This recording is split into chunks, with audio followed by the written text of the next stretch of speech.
Hello, everyone in Del Mar Center Hall, online on Zoom, and later on YouTube. My name is Linda McCabe, and I am the chair of the Sea Ranch Forum. Today, this meeting is being done in cooperation with the Sea Ranch Vision Committee to help celebrate the 60th anniversary of the Sea Ranch. And the topic is Founding Women of the Sea Ranch, a celebration of key women who made lasting contributions to our community. But before we begin the program, be first, as always, in case anyone needs to leave the room, the exit signs over the doors are your friend. If you need to use the restroom, those are not in this building. They are across the sidewalk in the white building over there. And may we never need it, there's an AED on the wall behind me. The Sea Ranch Forum is independent of the association and its board of directors. We may work in cooperation with these entities, but we have never been an official committee, and so therefore we do not report to them, nor are we appointed by them. But before we start today's program, I wanted to mention that someone who is an important leader for the Sea Ranch Forum recently passed away in late August. Walt Custer recorded many forums with his camcorder, and then he made those recordings available on DVDs that people could pick up from his doorstep for $1. Walt and Nancy moved away from the Sea Ranch a few years ago, but their legacy lives on with many of those recordings that have been transformed into YouTube videos available on Sea Ranch Forum's channel. I miss Walt, and my heart goes out to Nancy. Okay, now, in regards to today's program, I was first approached by Cynthia Bogelub and Christine Kraling of the Vision Committee for planning celebrations to mark our 60th anniversary. They were interested in having a forum about various agencies and organizations in the Mendonoma community and how they've changed over the last 60 years. That forum was held in June, and it was wonderful. But during our discussions, I brought up an idea that I had been thinking about for some time, which was to honor some of the founding women of the Sea Ranch. In specific, I wanted to honor women who had recently passed away and who had made large contributions to our community, specifically Anna Halprin, Barbara Stauffacher Solomon, and Diane Boeke. Both Cynthia and Christine were receptive to the idea, and during our conversation, Christine mentioned Marion Conrad, a woman who I hadn't ever remembered hearing about before.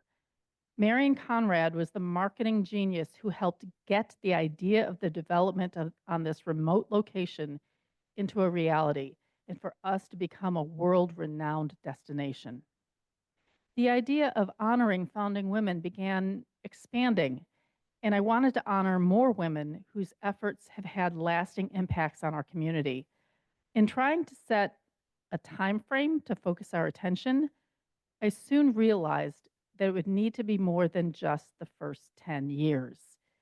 Because if we only covered 1965 to 1975, then Susan Clark would not qualify because she became a sea rancher in 1976. And I could not, in good conscience, exclude Susan Clark, whose contributions are lengthy and distinguished.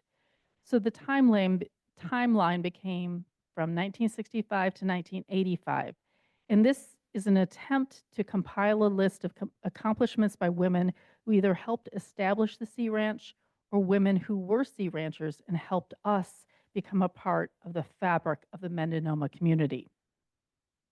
Carol Emory pointed me to the winter 2020 edition of the Soundings, which featured profiles of Sea Ranch women. And I wanted to share my screen. I forgot to do that.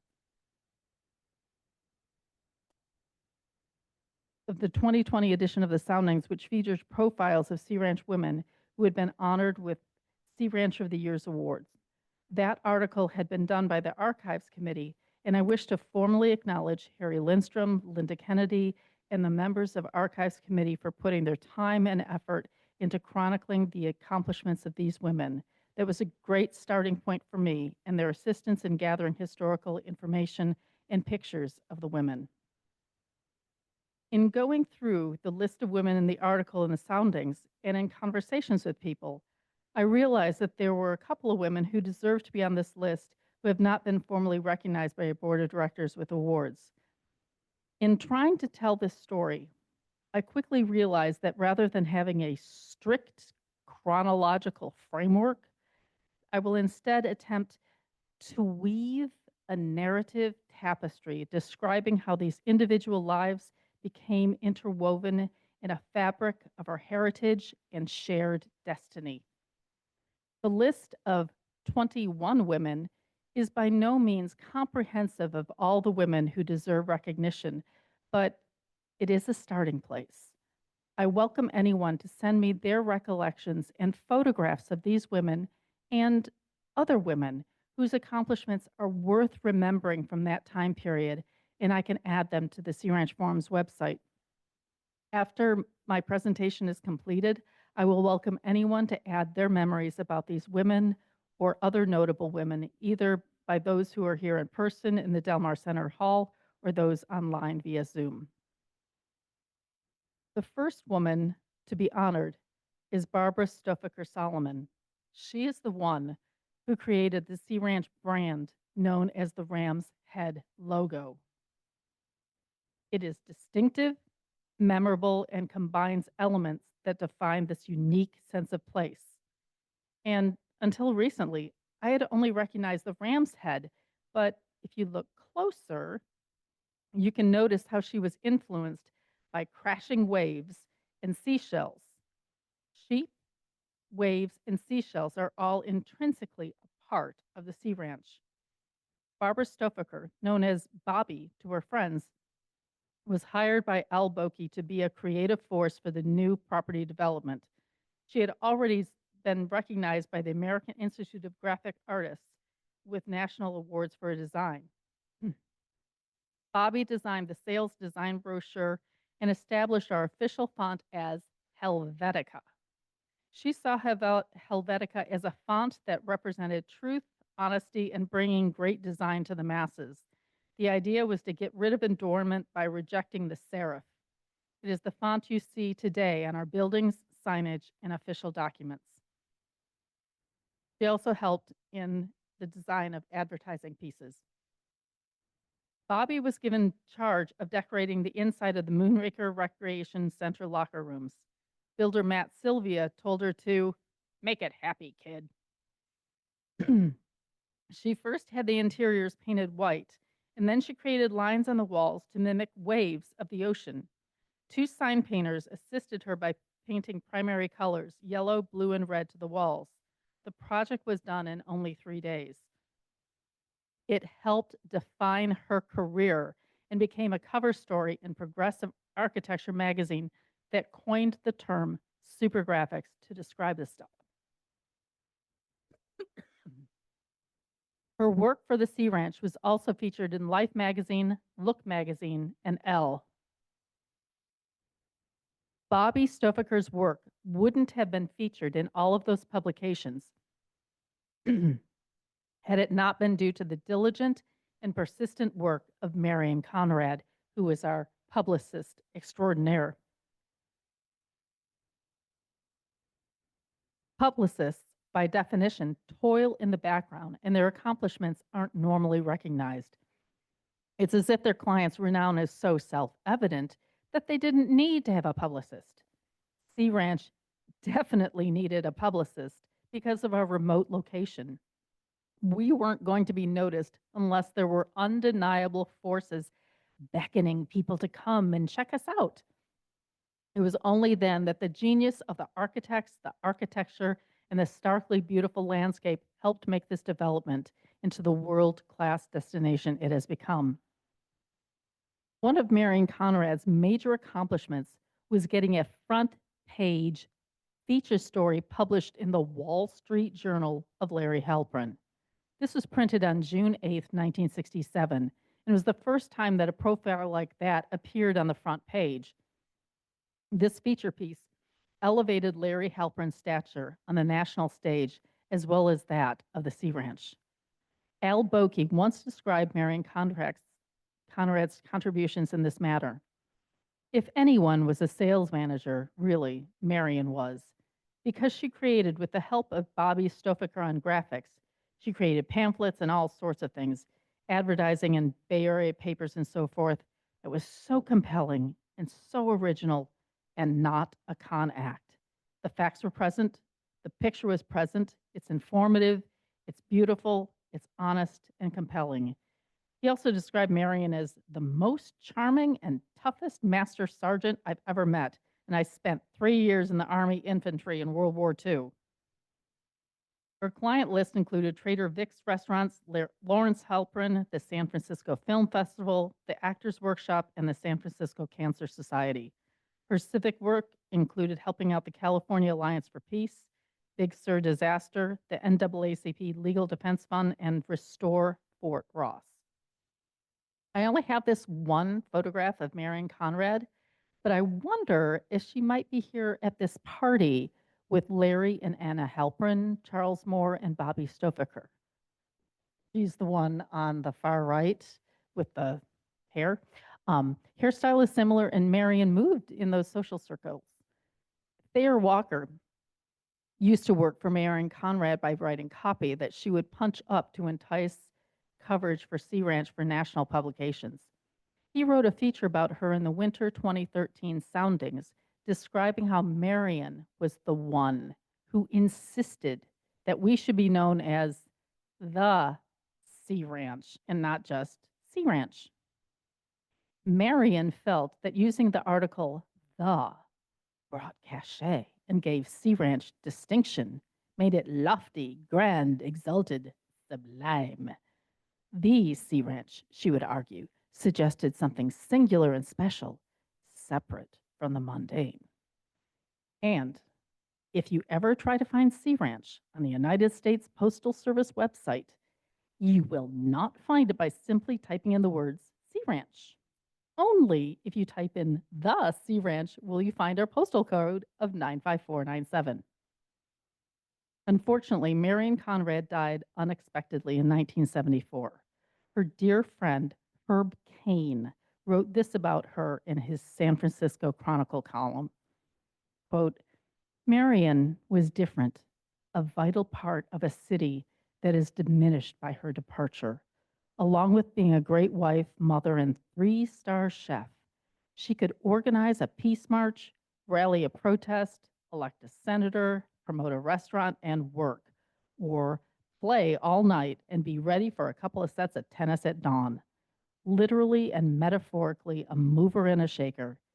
And if life weren't in such bad taste, she would have lived to become a great, gregarious old lady running everybody and everything. Still, she did die at 48 the way she lived, running, running, running. And just maybe that's the way she wanted it, unquote. She died while playing on the tennis court. Anna Halprin was here at the Sea Ranch from when it was first founded. Her husband, Larry Halprin, was our renowned landscape architect. Both Larry and Anna were devoted to the power of nature, and they dedicated their lives to it. Larry spent his career building with landscapes, and Anna was drawn to experience nature through dance. Here we can see Anna leading the circulatory planetary dance on Olson Beach for the 50th anniversary of Sea Ranch. A few weeks ago, yoga was practiced on Shell Beach in honor of Anna Halprin's memory and to recognize her influence on the Sea Ranch culture and love of nature. Anna Halprin's love of movement and dance lasted her entire life, and she lived until she was 100 years old. She gained worldwide recognition for her contributions for teaching and choreographing dance companies. In 1965, she garnered headlines for her dance troupe that disrobed on stage. This was before the musical Hair did that on Broadway in 1967. Anna had a documentary film made about her life, career and impact she had on modern dance. The movie is called The Breath Made Visible, which many of these photos are from. For that is what she said dance is, the breath made visible. It is a wonderful movie that shows Anna through all the years of her life and hear her talk about the power of dance. Anna loved to dance in nature, and I have heard anecdotes of when Sea Ranch was new, there was nude dancing on our beaches and on the riverbanks of the hotspot. Anna is credited for leading such troops of dancers communing with nature. This Monday, there will be a talk at the Sea Ranch Lodge, the hidden theater of the Anna and Lawrence Halprin home at the Sea Ranch, given by dance historian and Stanford professor emerita Janice Ross from 3 to 4:30. And I've heard that you need to get reservations for it and contact Linda Kennedy.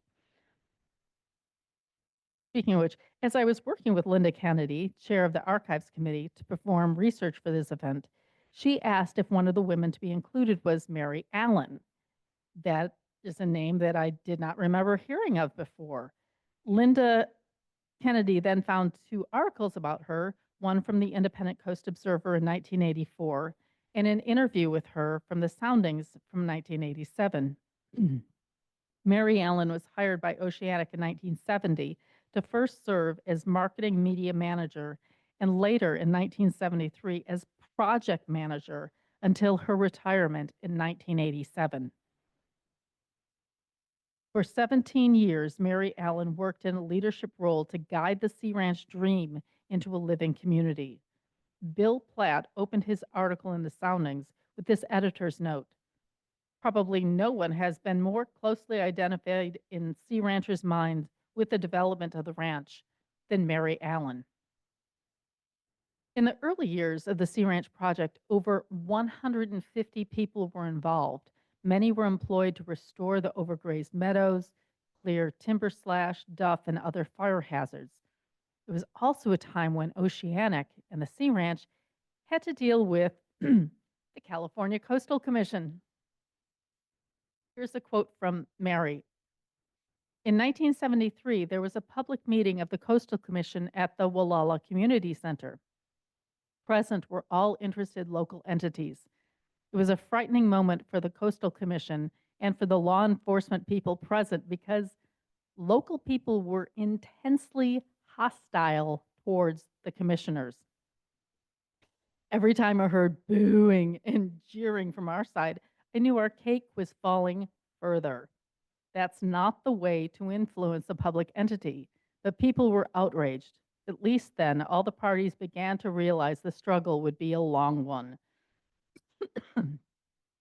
That quote from Mary Allen in 87 demonstrates that passions for this area have always been strong and sometimes unpleasant. Mary served not only as project manager for Oceanic, but was on the board of directors from 1973 to 1977. She would have had an enormous impact on the transition from Oceanic being a property development to the association becoming the day-to-day caretaker of our community needs. I wanted to add her name to the list of the founding women of the Sea Ranch and to try and reclaim recognition for her efforts on our behalf. And one of the best decisions Mary Allen ever made was hiring my friend, Rae Radtkey, who ultimately became Mary's administrative assistant. I think of Rae as a living legend with numerous and varied responsibilities over the years. Here is testimony that she wrote for me when the forum was celebrating the 50th anniversary of our fire department, and I had learned that she was the one who organized the first fundraising picnic back in 1973. Quote, I came to the coast in 1970, and my first job was working for the developer Oceanic Properties in public relations and advertising. It was a busy time for the developer. The developed portion of the ranch extended to Unit 28. Leeward Road ended at the north boundary of Unit 28. Oceanic was in full swing advertising heavily in the Bay Area, where about 50% of the property owners were located. Between weekly trips to San Francisco to meet with the advertising consultants, my time was taken up organizing local events and some fundraisers to help the Mendonoma communities. With the help of the local Boy Scouts, led by Scoutmasters Harry Estes and Ralph Kerr, I set out to organize a barbecue to benefit our Sea Ranch volunteer firemen. I had no prior experience organizing such an event and no template to follow. The hotspot was a natural place for such an event. In those days, Oceanic hosted many a picnic and barbecue at the hotspot. They entertained there frequently, and just as today, it is a great meeting place. Recognizing the limited parking issue at the hotspot, I recruited drivers to shuttle the guests to the hotspot utilizing Oceanic's sales vans. I took a wild guess at how many guests we would attract. I chose 100 as my target and ordered the burgers and chili accordingly. We finished the barbecue with one leftover burger and one large can of chili. I was satisfied with my first attempt at organize the benefit barbecue and went on to organize many community events in the years that followed. Among her other accomplishments, Rae was business partners with Sally Skibbins in Rams Head Realty. She also served as executive director of the Point Arena Lighthouse Keepers Incorporated, and Rae has also served, oh, I forgot to change it. That was the one for the barbecue. Sorry. Rae has also served as assistant director of the Sea Ranch Thespians since 2012 and has been member of their board of directors as well. It is through the Thespians that I met Rae. We have had several lengthy, engaging conversations, and each time she surprises me with more of her in-depth, firsthand knowledge of this area, and I wanted to include her in this pantheon of women who have made a difference in our community. Another living legend is Susan Clark, who is widely thought of as the historian of Sea Ranch. Susan became a sea rancher in 1976, right before the building moratorium. Construction started in 1977 and was done by Susan, her husband, and their 3 daughters, and finished in 1981. A 2011 Soundings article by Claire McCarthy to mark Susan's Sea Rancher of the Year award describes Susan Clark having befriended Janann Strand during those construction summers. Both women loved to hike and had a shared passion for history. On their hikes, Susan became aware of many remnants of things that had been there when this was the Del Mar Ranch, long before the developer envisioned Sea Ranch. That was the genesis of what became a master's thesis as an architectural historian. The thesis was later turned into the 2009 book, The Sea Ranch by Arcadia Books, that was a culmination of 3 decades of research and interviews. Susan not only wrote about history, she has done her part to preserve our historical landmarks for future generations. She was an early supporter of the Del Mar Schoolhouse and Nip Stengel Barn preservation and restoration. She successfully guided the process for placement of the barn on the Sonoma County and National Registers of Historic Places. I also want to give a shout out to Joanne Ridley for chronicling the efforts of many volunteers to rehabilitate the barn. Susan also served on the board of directors and was chair of the board for 2 years. Among the accomplishments during her time on the board of directors includes construction of the Del Mar Center Hall that we sit in today, the renovation of the Oathson Ranch House, the acquisition of the Sea Ranch Water Company, the Central TPZ and remnant lands, and the resolution of the litigation with Oceanic around the reservoir. Susan was also a charter member of the Sea Ranch Foundation, founded in 1984, a nonprofit organization providing grants, local projects in the Mendonoma community supporting the arts, education, historic preservation, and preservation of the natural environment. Susan served as chair from 1990 until 2024. One of the best uses of the barn, after a period of 10 years of rehabilitation, was it becoming used for theatrical productions by the Sea Ranch Thespians. The origins of that venerable community institution came about from a friendship between Carol Emory and Diane Boeke. Both women were private pilots and shared a love of theater. They had met and become friends when Diane and her husband Al Boeke, the founder of the Sea Ranch, lived here. Then the Boekes moved to Southern California, where they were avocado farmers for 18 years. Diane became active in the Fallbrook Theater with acting and directing. And during a production of Arsenic and Old Lace, Carol Emory and John Wingate flew down to attend a performance. They were so impressed, Carol and John suggested that if Diane ever returned to the Sea Ranch, that she should direct plays. Diane said she would love to, but only if Carol and John were producers. Carol responded, "What does a producer do?" "Everything else," was the reply. In 1998, the first play, Murder at Rutherford House, was produced by the Sea Ranch Thespians, and Diane Boeke was the director for the first 16 productions. Overall, Diane directed 20 plays for the Sea Ranch Thespians. In 2004, both Diane Boeke and Carol Emory shared the Sea Rancher of the Year award for their efforts on behalf of our community. Carol Emory and John Wingate worked together to create the institution that is known as the Sea Ranch Thespians. There have been 53 productions since it first started in 1998, with not a single repeat of shows. The Thespians bring together the talents of dozens of people for each production in both cast, crew, set design, and more. Carol became a sea rancher in 1968, so she would make a rancher from almost the beginning. She came here by flying her private plane to our airstrip, and she had only gotten her license the year before. Her house was finished in 1972, and one of the non-thespian activities she was involved with was being the president of the Sea Ranch Flying Society. The first speaker of that society meeting was sea rancher Virginia, or Ginny, Trumbull. Ginny had also become a sea rancher in 1968. But in World War II, Ginny had been a member of the Women Air Force Service Pilots, or AWASP. They were to fly non-combat missions to free up male pilots so they could fly overseas. And in 2010, the WASP were awarded the Congressional Gold Medal, the highest civilian honor given by Congress.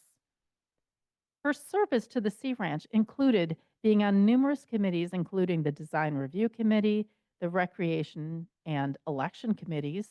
She had been involved with the Coastal Commission hearings, attending meetings throughout the state to favor the granting of building permits at the Sea Ranch. And she was one of the founding members of the Sea Ranch Advocates and was the founder and original editor of The Soundings, which started in 1984. Purpose of the Soundings, as written by the first editorial board, to expand the area of dissemination of information to the members, to report in depth on subjects which would be of specific interest to members, to give members who do not attend meetings or live here an opportunity to become aware of the happenings at the Sea Ranch, not just the governance, but all aspects, cultural, recreational, natural, and developmental, to give members an opportunity to communicate with each other and to express their opinions, to foster a sense of community and belonging among members. Then, 2 years later in 1986, Kathi Gordon became editor of the Soundings, with Ginny Trumbull acting as her mentor. Kathi is quoted as saying that Ginny, quote, was the original editor that nursed into existence Soundings. She was a stickler for accuracy and balance. Whenever I'd get excited by some issue or another, she would pin me down, and I learned to be sure I had the facts straight. If she thought I was leaning to one side or another, she would let me know. But much more often, she praised and encouraged both Duane and me and seemed to take genuine pride in what the Soundings turned out to be. Kathi Gordon was editor of the Soundings for 23 years and 90 issues. That shows immense dedication to improving the communication within our community. Another woman who dedicated her energies towards improving communication was Joanna McLaughlin, founder of the Independent Coast Observer, started in 1969. It started as a monthly and then became a weekly newspaper 3 years later.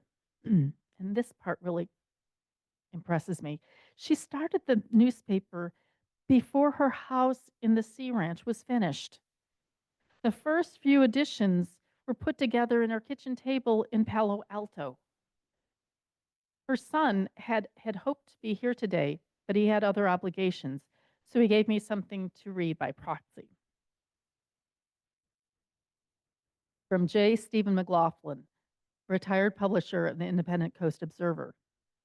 Quote, I appreciate the Sea Ranch Forum for honoring my mother, Joanna McLaughlin, as a founding woman of the Sea Ranch, as well as for recognizing her at the June Forum as the founder and longtime publisher of the Independent Coast Observer, which still serves our Mendonoma community every week. Joanna and John McLaughlin had long been dreaming of future retirement plans somewhere on the California coast, and in 1967 discovered the newly opened Sea Ranch. Joanna wrote later, the well-planned Sea Ranch represented everything we wanted in a retirement home by the ocean, and at a price we could afford. We bought the Sea Ranch concept and a Sea Ranch lot. When she attended her first annual meeting of the Sea Ranch Association in 1968, she saw a need for better communication among owners and hatched a plan for a newspaper to serve them, and what she later named the Mendonoma Coast. She's the one who came up with Mendonoma.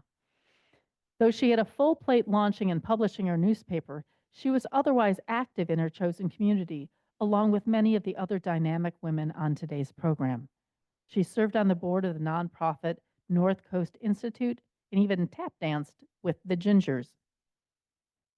3 years after she had retired as editor of the CEO in 1989, Joanna was elected to the Sea Ranch Association Board of Directors.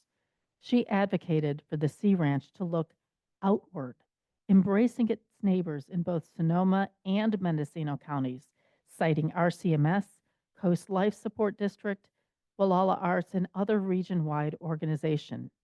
She advocated for Heron Hill, a proposed assisted living facility so residents might not have to move away from Mendonoma as they aged.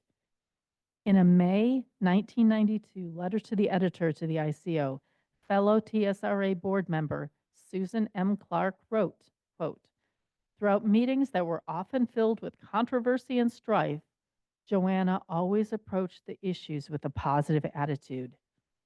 Joanna never lost sight of the fact that, although she might see a situation differently from somebody else, that person was still her neighbor in a very small community, unquote. Me again now. Joanna was never formally recognized by any award by the Sea Ranch Association, and I feel that is an oversight. Her inclusion today is to recognize her in the context of the legacy of the founding women. I can't imagine this area not having the ICO, and we would not have it without Joanna McLaughlin. Okay. Betty Morse was the first woman to be awarded the Sea Rancher of the Year award in 1972. The award was first given in 1970. Betty and Dick Morse bought their Sea Ranch lot in 1966, built their house in 1967, and became full-time residents around 1970. Betty was a member of the Restore Fort Ross Committee and later was a member of the state-appointed Citizens Advisory Committee for Fort Ross State Historical Park. She was on the TSRA nominating committee and helped raise money for the Sea Ranch Chapel. And of particular interest to me is that Betty was a founding member of COCO, the Committee of Concerned Owners, which established a venue for sea ranchers to discuss matters of interest outside of formal board meetings. COCO is credited for being a predecessor for the Sea Ranch Forum, which started in 1973. Now, Janann Strand was mentioned before, and she had a long list of accomplishments, task force, and committees she was involved with. She was a force of nature and a dear friend and mentor to Susan Clark. And as I was doing research for the 50th anniversary of the Sea Ranch Forum, I saw Janann's handwritten and typewritten notes in the archives records for the forum. But rather than a recitation of many activities, instead, you will get a better sense of her character by hearing a tribute from her grandson, Evan Strand. And he had hoped to be in person, but due to his busy schedule, he is joining us by Zoom. Hello, Evan. Hello, thank you so much. This is such a tremendous honor to all of these women, and I'm just so delighted. I'm the youngest of the grandchildren, and Sea Ranch and my grandmother Janann, Nana, really have always held such a strong place in my heart. So I've written a little something. Janann Fleming Strand assailed life with a vigor that preluded her in the best of ways. In 1971, she came to find the walk-in cabins at the Sea Ranch, the place of her heart, and where she spent many years expressing and exploring her propensity for the outdoors. She always had three things: a fabulous attitude towards adventure, a plan of action, and instructions for anyone who happened to be along the way. An avid visitor of the Sea Ranch, when not spending time with family and friends in her Pasadena home, Janann always said, "You don't come up here to stay inside." She loved spending time at the beaches and walking along the bluff trails, swimming in the pools at the community center and down at the hot spot. Some of her favorite places to volunteer were clearing the plants when they overgrew at the old schoolhouse and the secret spot, tending to the gardens at the Posh Squash, and keeping the trails well traveled for all those that happened upon the delightful little town. You could pass right through without ever knowing if you weren't so privy to the beauties of that Sea Ranch offered, and that's how Jan liked it. She has always been so memorable, mainly because of the beauty that shines through with every interaction she had with the fellow members of the Sea Ranch. She could light up a room with a story, give excellent directions of what to do and when, and loved attending gatherings with friends either at their home, at her cabin, or at the neighboring art center in Gualala. I have a fond story from her dear friend Susan Clark, who I also enjoy seeing anytime I'm up there. And she always reminds me from time to time, Jan would always have a quick wit and an order. She would call you up from a friend's house phone because she didn't like having one of her own, and give you a whole bunch of instructions of what she would like you to do on this project or that, and before you could get a question in edgewise, she would fare thee well and hang up. And good luck reaching her back, because she would be quickly off to the next project or adventure for herself. By the time you were finally able to get a hold of her, she would have the next set of details ready to go, and you better get it done soon.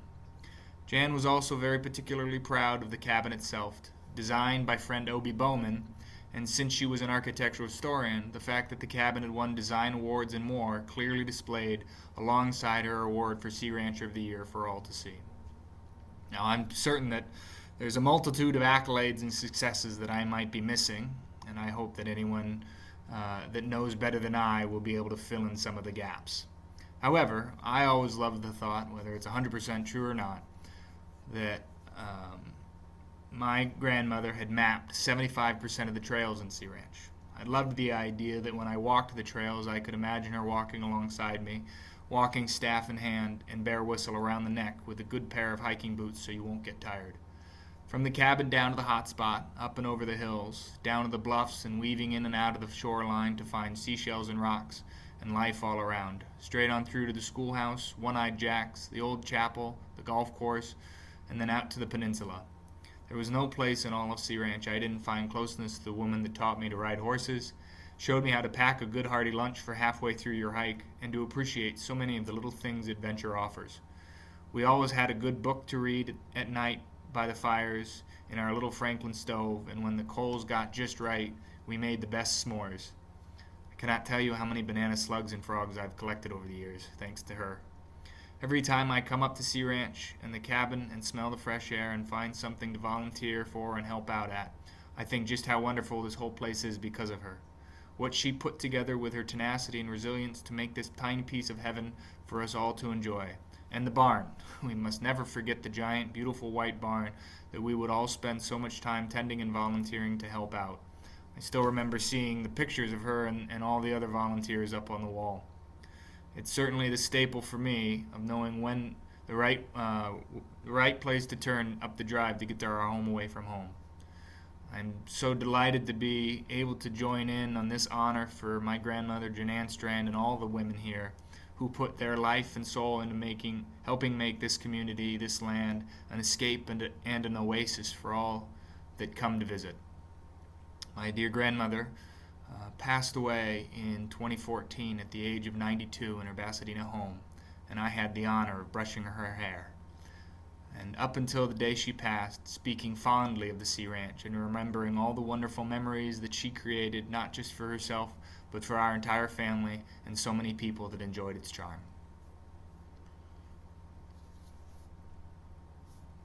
Thank you, Evan. That was wonderful. Okay, so the next few women will show a common thread, that of devotion to our community through supporting healthcare. This is a picture of Pauline Satur, and unfortunately, I wasn't able to find a picture of Sylvia Moore, so this is a open invitation. If anyone has a picture of her, please send me a copy, and I will add it to the website and make sure that the Archives Committee also gets a copy. In our June forum, the brief overview of Redwood Coast Medical Services, RCMS, was given by Janice Dolphin. She mentioned Pauline Satur and Doris Burcham as having taken an EMT course in Point Arena given by the Santa Rosa Junior College. Pauline Satur was quoted as having said that they learned just enough to realize how helpless most of us would be in a true emergency. A few months later, in the fall of 1976, Pauline Satur, Sylvia Moore, and Joe Griffin were sitting on the steps of the Stewart Point General Store with Bus Richardson, owner of the store and postmaster. They were talking about the state of medical services in the local area. They decided to call a meeting of the Sea Ranch Fire Department. By the end of November, the group had met twice and had an initial vision of providing comprehensive medical care with emergency care, including lab and x-ray, to northwest Sonoma County. The region originally was to go as far south as Timber Cove, east to Annapolis, the Kashaya Reservation, as well as the Buddhist Retreat Center. By the third meeting, residents of Wallala and Anchor Bay were in attendance. By February 1977, RCMS had articles of incorporation with bylaws. Then in 1977, there was an article in the ICO showing how quickly things began happening. A resident doctor was hired, as well as a clinic director, community health worker, receptionist, and soon-to-be hired bookkeeper, nurse, or nurse practitioner, and part-time lab technician, all from a $75,000 grant from the state health department. Sylvia Moore was cited as the originator of the project and member of the corporation's board of directors. In 1979, the offices were opened in Stewart's Point, and then in 1985 moved to its current location in Wallala. But in 1977, the Sea Ranchers of the Year awards went to Pauline Satur, Sylvia Moore, and Joe Griffin for their efforts.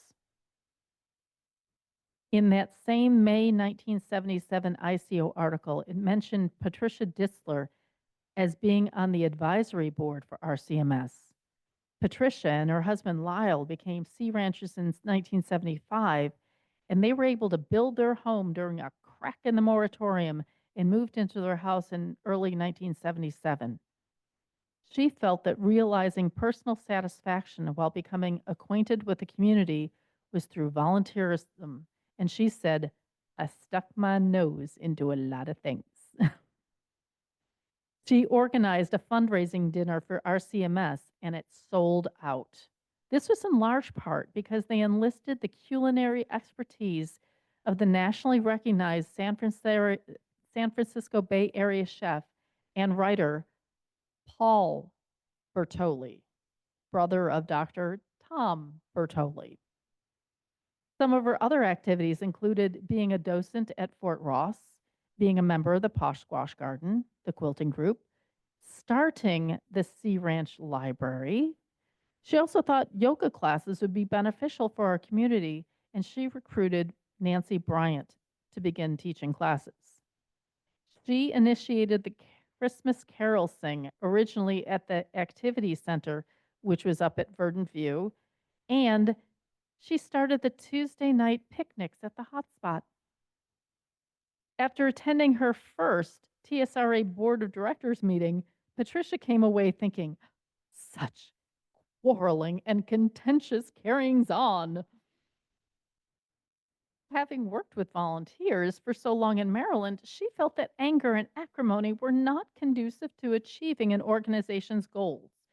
Hoping to inject a happier, lighter tone to the meetings, Pat, as Sally Skibbins had done before her, promoted having each monthly meeting end with a social hour and refreshment. The women then set about putting this into effect.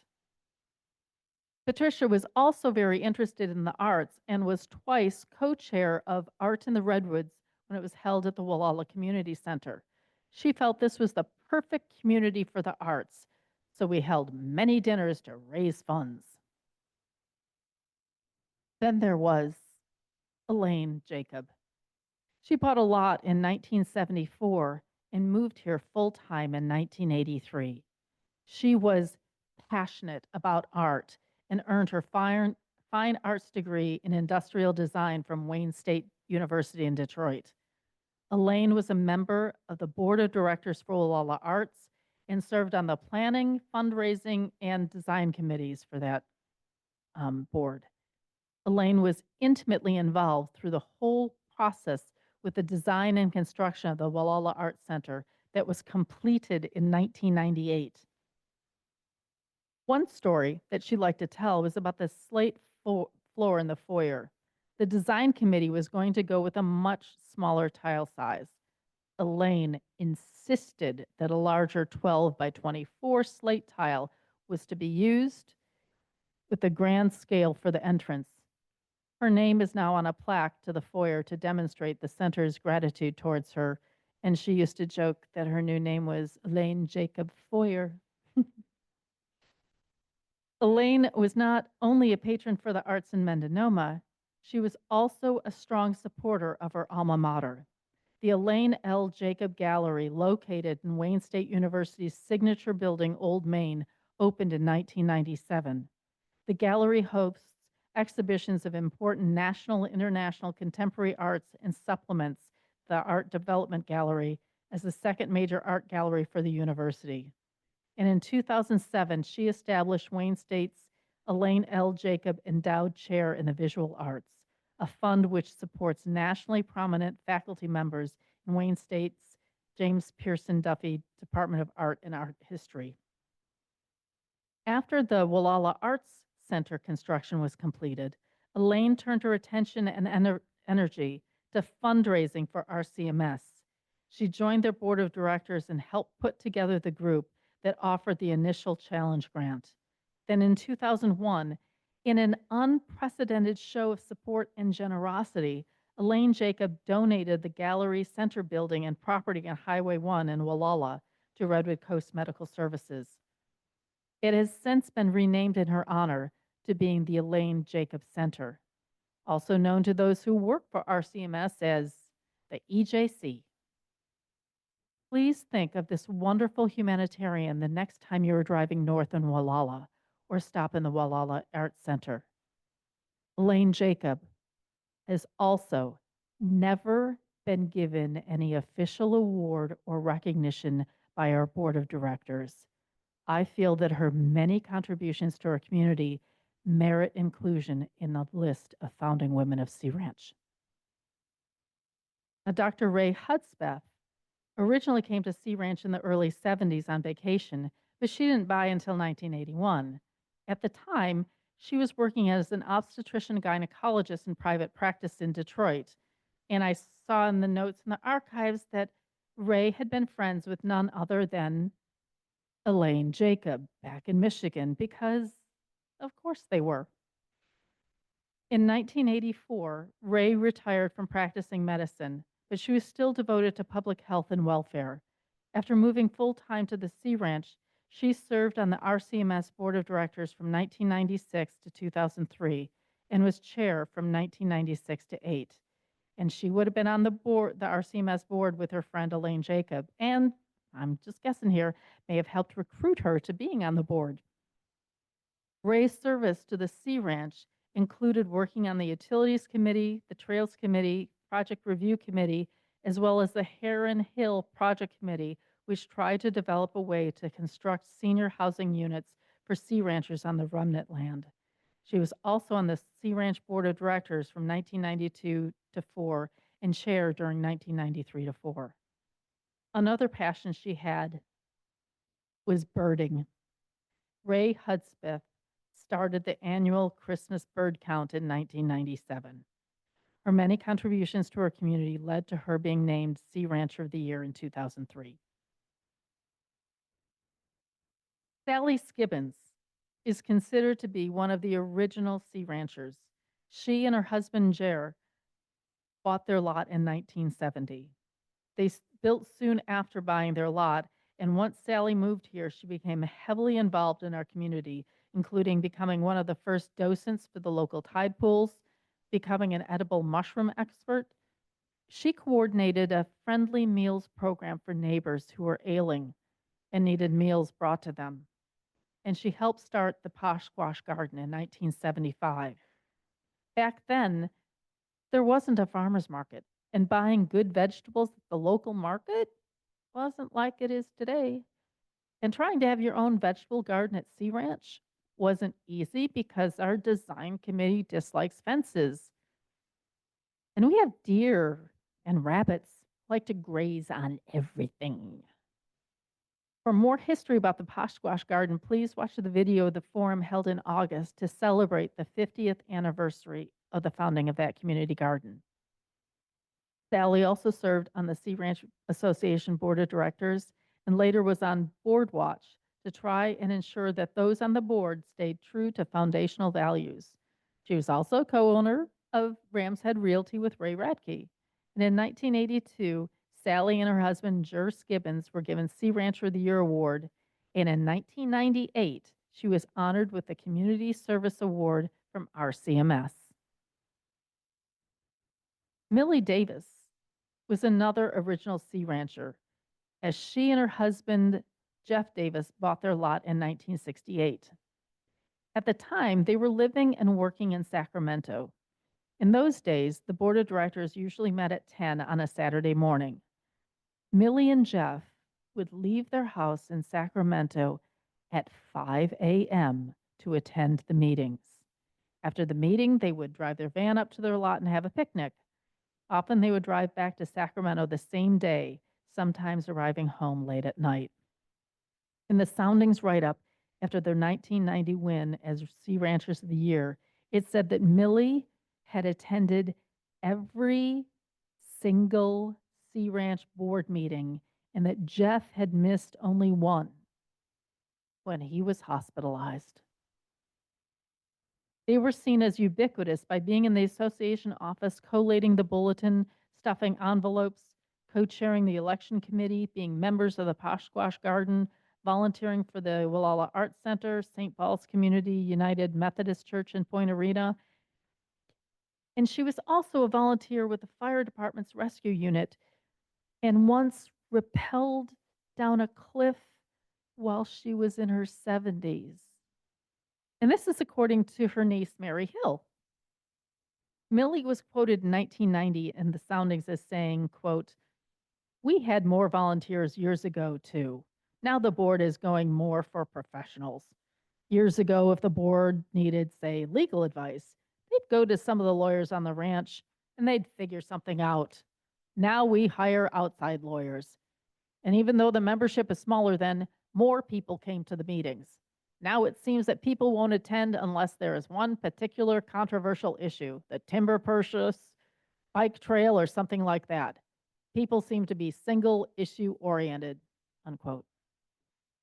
Millie passed away here at Sea Ranch just 8 days shy of her 99th birthday. The last woman we are honoring is Rosemarie Hocker. I'm turning this over to my husband, Scott Nevin, who served on the Sea Ranch Board of Directors with her. Thank you.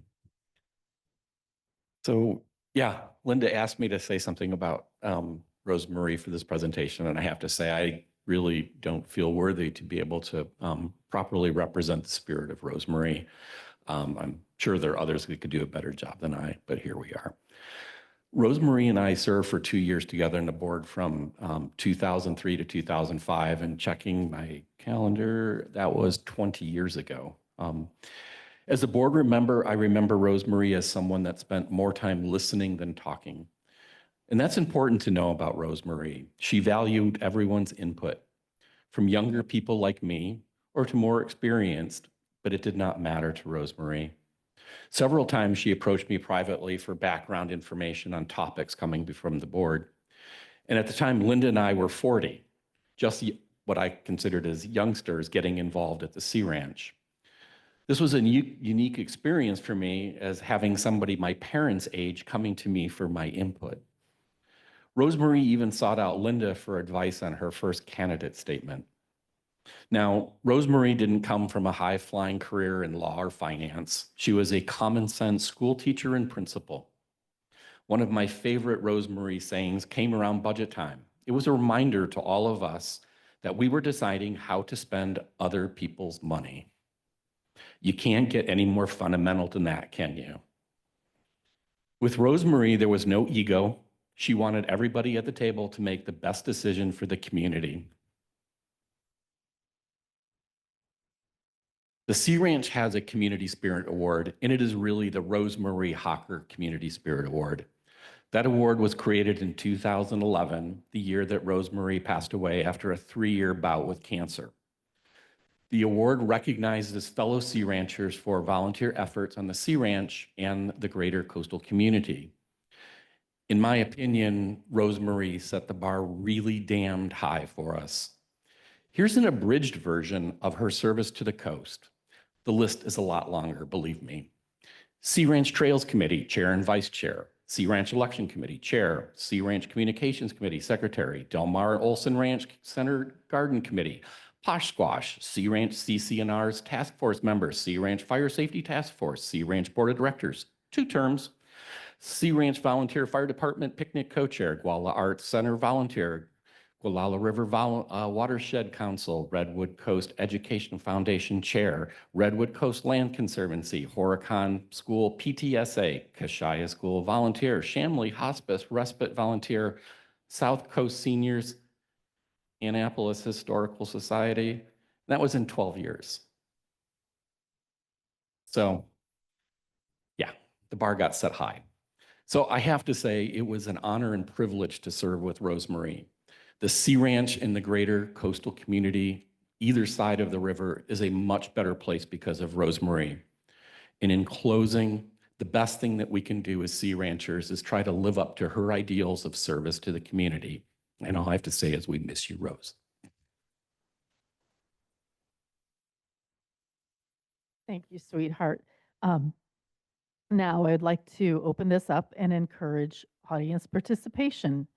Please step up to the microphone to share memories you may have of these women or of other women who helped shape Sea Ranch in the early days. Some of these women I never met, and I'm going by things that I read in the soundings and bulletin and ICO. So if there's any corrections to what was said, you can include that to your remarks as well. And for those in Zoom, please you raise your virtual hand and I will call on you once those here in person have finished. So anyone want to step forward to the microphone? We have Marty Campbell coming. I'm Marty Campbell, and I came to the Sea Ranch in 1990, and I've been very involved in Sea Ranch activities. And so could you put the picture of all the women back up there? Sure. And I had the good fortune to meet a number of these women, and the things that came to my mind in listening to the description of all of them. A fact that I didn't know until very late in Millie Davis's life is that she always entered a cake in the state fair and always won. and and I never had the good fortune to have some of her cake, but I was really surprised. And she and her husband Jeff were given a special award by one of the board of directors. They gave them each a cushion for their chair because they always sat in the first row at every single board meeting. I'd like to second what Scott said about Rosemarie Hocker. Rose and her late husband, they volunteered for everything, and it was just amazing. And she had such a positive spirit about everything, and she helped everybody and was open to hearing from everybody and remembered to say thank you to everybody, which frequently board members forget to do. So Rosemarie was a force of nature. Let's see. Jenny Trumbull and her husband Fred were really remarkable people. Jenny, in her service for the WASPs, people who I know that I hate to fly, and Jenny Trumbull was in a plane crash in her, I think, in her first trip on an airplane, which she obviously lived through. And I was so amazed, well, that she liked to fly, and likewise that Carol Emory likes to fly, because I just can't imagine doing that. But Jenny was an incredible person, and she and Fred were nationally known collectors of sounds of nature. And they recorded on a 9-track recording machine. What was that early, before your time, Scott, on one of those big recording machines with these big reels of tape. They would go out in a forest and record sounds. And they used to come to the 4th of July picnics at the hotspot and play these jungle sounds. And I read about them in an article in National Geographic, and that is how I found out that they were internationally known collectors of natural sounds. Rae Hudspeth was a dear friend and was an incredible person. She was one of 2 members in her medical school class in Galveston, Texas. She graduated in 1952, and she did public service with a public health service as part of her residency. And she was the doctor at a women's prison in the East Coast somewhere. And she was the doctor for, oh gosh. Tokyo Rose. Tokyo Rose. Yeah, Tokyo Rose. And she had an incredible sense of public service throughout her life and was a fanatic birder. And she was just really a remarkable person. And we have been very fortunate to have her be a part of our community. I couldn't say enough about Janann Strand. I first came across her when she gave a talk about the monarch butterflies to the board meeting when I was a very new sea rancher. She was also an incredible force of nature. And I loved her and respected her so much and learned so much from her about the natural environment. Kathi Gordon also was an incredible contributor to the community.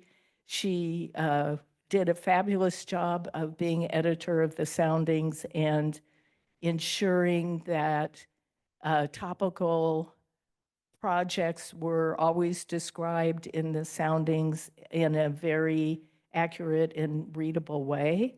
And those articles are still a vibrant source of information about our history. And she was also active in the League of Women Voters in Southern California before she and Dwayne moved up here, and also served as a paralegal, a volunteer paralegal for the Sea Ranch Association's legal counsel in a variety of projects.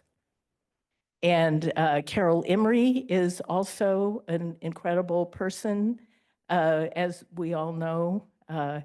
And having founded the Thespians here, along with Diane Boeke and John Wingate, has been an incredible gift to the community. And thank you, Linda and Scott, for having decided to do this forum and introduce members now to these remarkable people. Thank you. Thank you, Marty. And I will say that when I was doing research for the 50th anniversary of the Sea Ranch Forum, I came across many of Kathi Gordon's articles about forums, and they were very helpful. And I was like, I'd like someone to chronicle mine the same way. A lot of times I wind up doing it. I was like, I already did it. So, okay. Is there anyone else who'd, yes. My name is Carolyn Carnell, and Diane Boeke was a neighbor of mine. I miss her terribly. We used to go on walks together. But one of the things that she shared with me was that she didn't get her pilot's license until after Al was involved in this project up here as a way to commute from LA to Sea Ranch. So she worked very diligent to help him, support him in his project. But also something that maybe people don't know, 4 women brought pickleball to Sea Ranch. Diane Boeke, Roma Robbins, Elaine Lawson, and I'm sorry to say I don't know Iris's last name, but they brought it here in 2014. 4 women who played tennis together and decided to go to Santa Rosa one day and see what this new game with paddles was all about, and they were hooked from the beginning and said, we need to bring that here. So it was women who brought pickleball to Sea Ranch. Yep. And I have to tell you, playing with Diane on the courts, I loved being her partner. She was a very formidable player. Actually, all of the women were all those women were formidable players. So it was a lot of fun to learn the sport from them. Thank you. Thank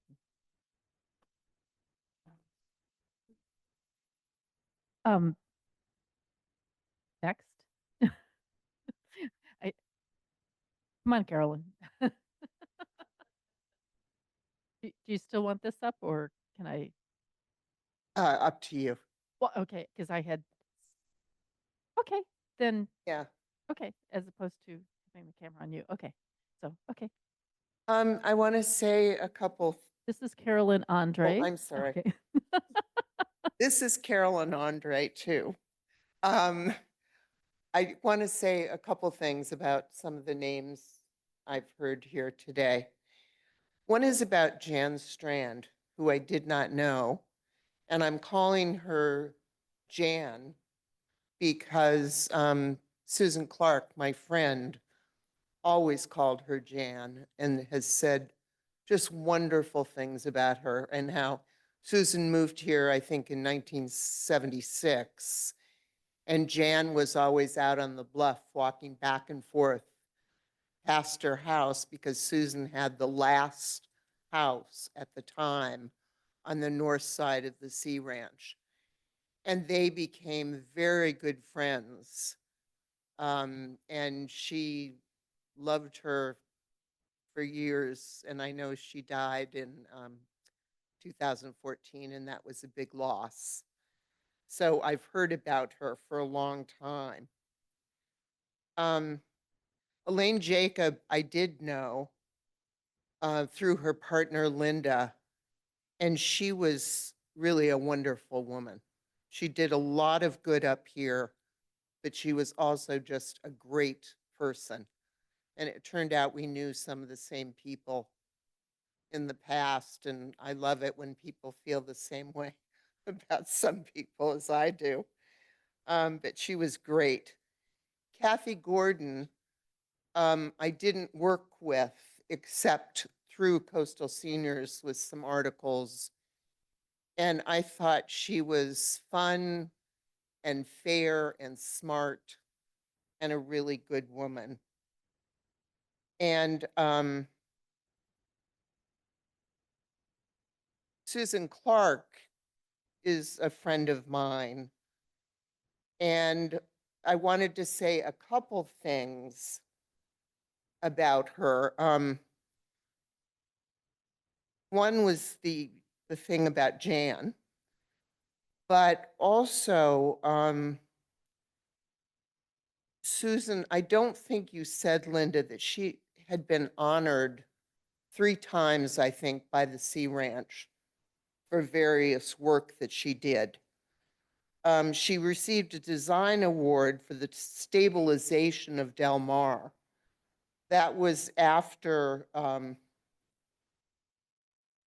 think that was in '83.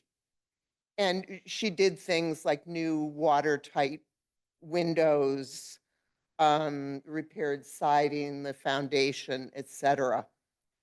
And now some of that is being done by the Vision Committee by Ms. Boeke, who I believe is back here somewhere. But Susan did that and was awarded with something for that. In 2011, she was given the Sea Rancher of the Year award. And then a couple years after that, a Lifetime Achievement Award. And I also want to say that Ms. Emory, and now I can't see her up there. Oh, there she is.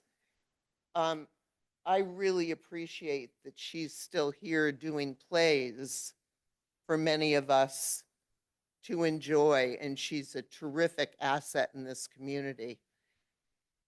And I want to say about Susan Clark,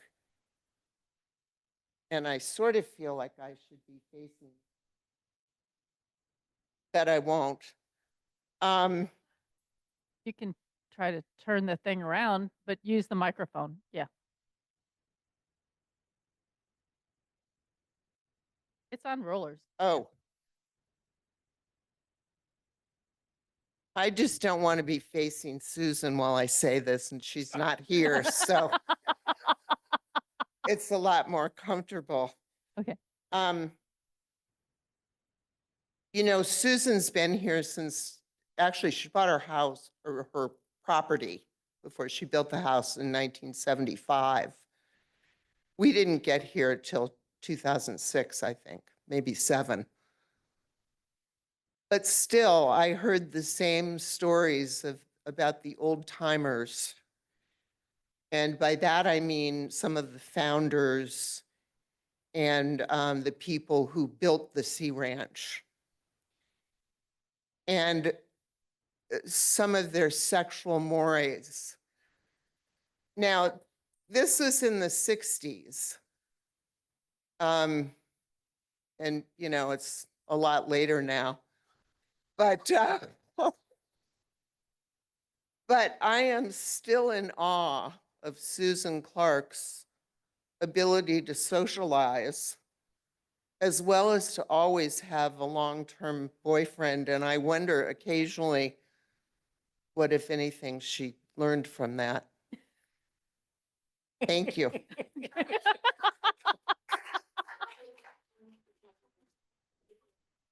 Thank you, Carolyn. Okay. Oh, come up to the microphone. Hold on. Wait till you get to the microphone because you won't be heard on the recording. No. Yeah. Okay. Okay. Okay. I am Okay. Speak into the microphone. friend of Janann Strand. And I'm here. It's being recorded. Yeah. So it can be heard. Yeah. Go I'm ahead. usually told that I speak too loudly No, and to speak lower into the my microphone. voice. So I'm here because of Janann Strand. And she introduced me to the Sea Ranch. I was a friend of her family. I went to school at UCLA, and she was studying architectural history. And I love art. And she talked me into going on a architectural tour of Riverside and Palm Springs on a bus for 3 days, hearing about nothing but architecture.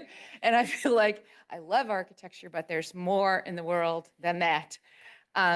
So I have been lucky enough to be invited to use her little cabin while I was raising my family. And I ended up moving, living in Northern California in the Bay Area. So she would frequently, sporadically let my family use her little cabin. And I just loved it. In fact, she would ask us do you want to buy, she had 2 cabins. Do you want to buy my second cabin? Do you want to buy my other one? And my husband would say, yes, we do. And then she said, no, I don't want to sell it. But so we found another one up on North Star eventually in 2011. Yeah, 2011. And Susan, I met her through Janann. I didn't know her, but she did a wonderful memorial service for Janann, of course, at the little Del Mar schoolhouse. Janann was extremely proud of that coming to be recognized. I guess, is it historically recognized, the Del Mar schoolhouse? And that it's been cleared, and she would have her family clear out all those brambles often when they would come up and visit. So she's just big in my heart. And now the Sea Ranch is a big place in our lives. So thank you for this, Linda. Thank you. Thank you. Sarah, I know you want to come up. Come on.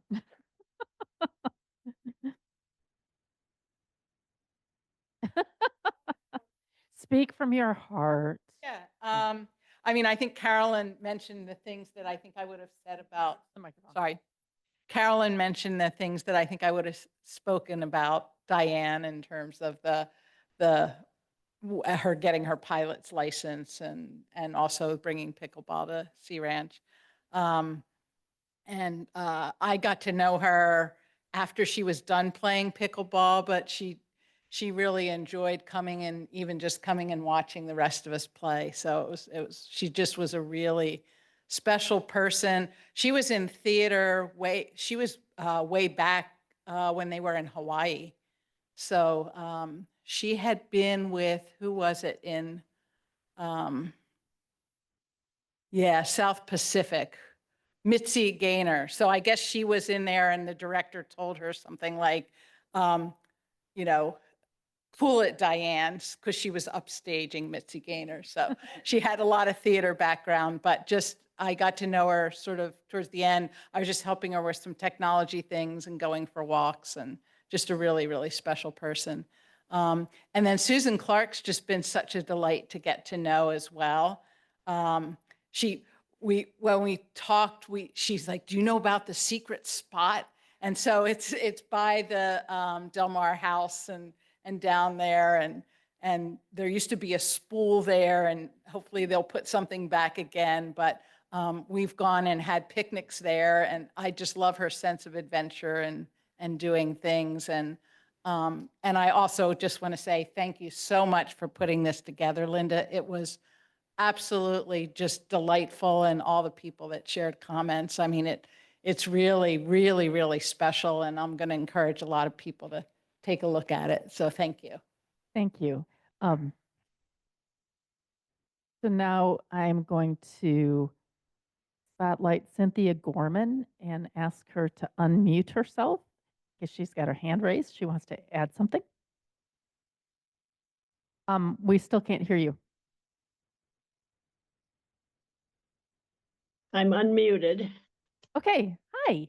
I'm the niece of Patricia Ditzler Oh, thank you. and the beneficiary of many, many, many years at their home where they lived up on the hill above the lodge.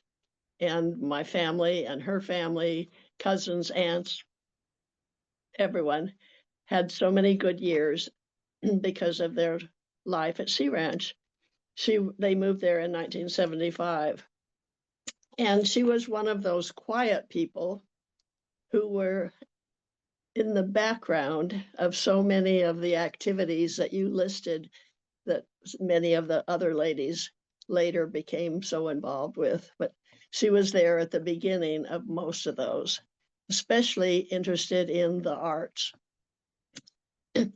And their, of course, memory there is the chapel that is in the memory of their son, the Sea Ranch Chapel. But they loved Sea Ranch. They retired and packed up their car from Washington, D.C. and drove directly to Sea Ranch and bought a little, kind of a little condominium thing in the woods till they could find the perfect lot to buy their house. But she was one of those people that I think was such an instigator in making Sea Ranch what it is today, as was her husband.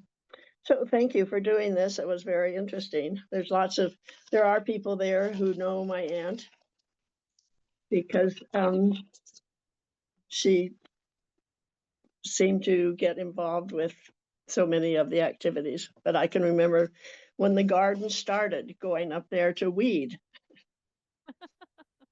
Anyway, it's a wonderful place and you all are taking good care of it. Thanks.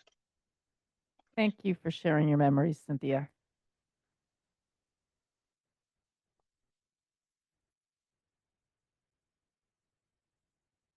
Okay, is there anyone else? Do you want to come up, Deb? Deb, go ahead. Come to the microphone. Don't like microphones. It doesn't. Deb Scully. I'm a part of a group called Gatherings. We do the volunteer celebration this year on the 15th of November, and that's when the Community Spirit Award is given. And we invite all you volunteers to come and join us being celebrated, but this is a particular celebration of Rosemarie Hocker's Community Spirit Award. It's since 2011, so this is 14 years.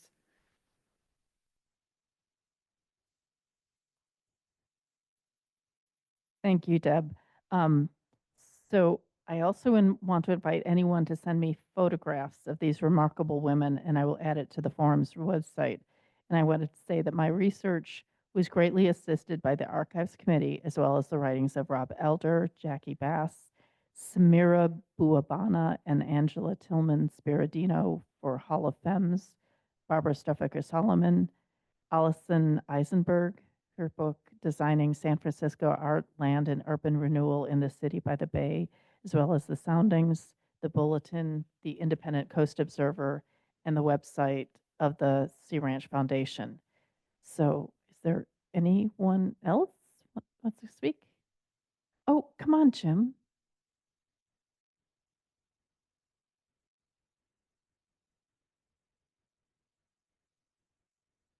This is brief, but this has been going through my mind through a lot of this. About 15 years ago, maybe a little bit more, my wife and I were on the circumambulation. And we were slow, but we did the whole thing. But if you know the path from the bluff to Moonraker, it's kind of dusty in that. And we were plodding along one step at a time when all of a sudden, Rosemarie Hocker came and just swept by us. And she said something to the effect of, "I've got cancer, what's your problem?"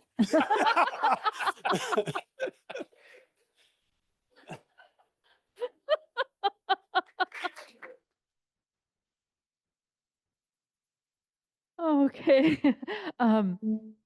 If there's no one else, and oh, come on.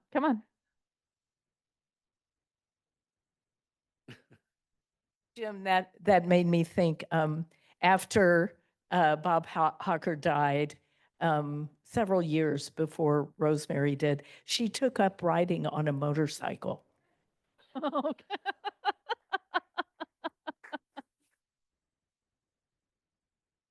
Anyone else?